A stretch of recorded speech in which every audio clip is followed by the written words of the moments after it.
各位网友，大家好，我是鲍明。这期话题是美国智库终于说了实话，美国对乌克兰的援助是一项收益远远超过成本的投资。美国最近的一项民意调查显示认为美国为乌克兰做的太多的人，占美国总人口的比例从今年3月份的6%上升到10月底的30%，并且占所有共和党支持者的48%。对此呢，美国智库战略与国际研究中心 CSIS 在11月22号发表了安东尼·科德斯曼撰写了长达数万字的文章，从多个角度对美国公众说了大实话说美国对乌克兰的援助是一项收益远远超过成本的投资。这个说法呢，其实世界舆论早就有反应，但是美国的媒体和智库都是在鼓吹美国的责任和义务，美国的付出和贡献。现在呢，终于有人开始说实话了。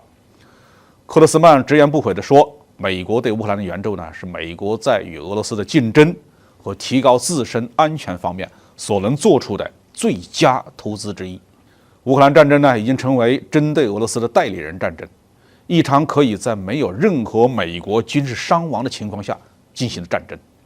从总体战略的角度来看呢，这些援助的成本很低，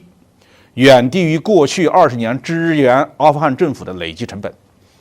这些援助已经对俄罗斯威胁欧洲和未来发动战争的能力造成了巨大的破坏。作者还认为这些援助增强了其他国家对美国的信任，以至于可以放心地参与美国与中国的竞争，并且让北约更加团结，刺激了北约和欧洲国家对国防的投资。科德斯曼做了一个统计，到2022年11月份，美国国会批准了约1000亿美元的对乌军事和民事援助。军事援助方面已经支出了有186亿美元，但是这些钱比起美国的 GDP 和军费开支来说，那是不值一提。美国的军费预算呢，已经超过了8000亿美元。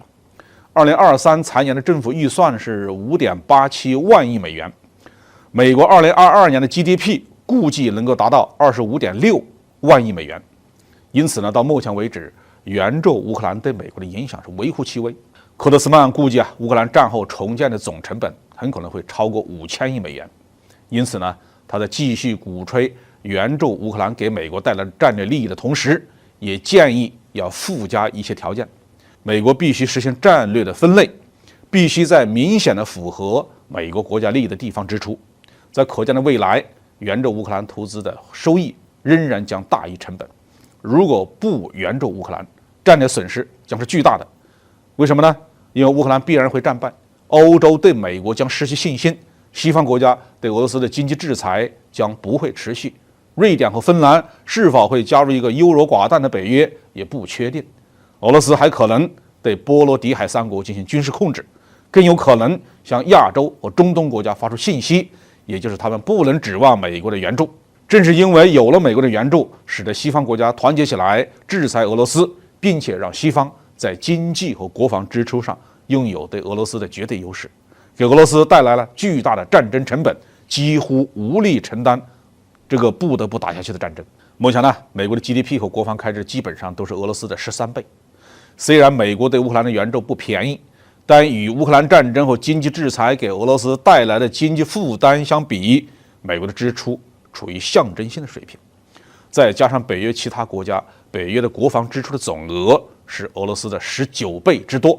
北约总体的 GDP 是俄罗斯的18到21倍。目前呢，俄乌战场的形势表明，俄罗斯还没有发生立场转变的迹象，俄乌双方呢也没有同意和平谈判的迹象。看来单靠经济战无法击败俄罗斯。因此呢，这个科德斯曼认为美国的支援应该继续进行下去。从头到尾科德斯曼完全是从政治和军事战略的角度阐述美国援助乌克兰的必要性，而对美国从欧洲崛起的经济利益是一个字都不提。事实是，仅仅向欧洲出口石油和天然气，美国就已经挣回了远超支援乌克兰的金钱，更不要提面临能源供应不足和经济衰退的前景，让无数的欧洲企业和欧洲的资金流向了美国。事实证明呢，美国才是这场战争的最大赢家。就像美国在第2次世界大战之中大发横财那样，那些无脑的共和党的议员们想要断送这些美好的前景，那能不让科德斯曼们着急吗？好，这期话题我们就评论到这里。